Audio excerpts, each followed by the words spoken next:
మొన్న నీలిమతో జరిగింది single run అయితే తేజుగాడు ఆ రోజు 2 రన్లన్నా కొట్టాలనుకున్నాడు. అది చేయాలంటే కరెక్ట్ బంతి కోసం కళ్ళు తెరుచుకొని వెయిట్ చేయాల్సింది పోయి కళ్ళు మూసుకొని గేమ్ ఆడాడు. అబ్బా మంట మంట మంట అబ్బా మంట. తేజు ఏమైందమ్మా?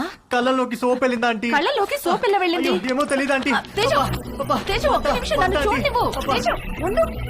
తేజు ఆగమన్నానా? ఏది నన్ను చూడనివ్వు. తేజు ఆగమన్నానా? ఆగు. కళ్ళు వాష్ చేస్తాను రా. అలానే స్ట్రైట్ బెండవు బెండవు కొంచెం బెండవు.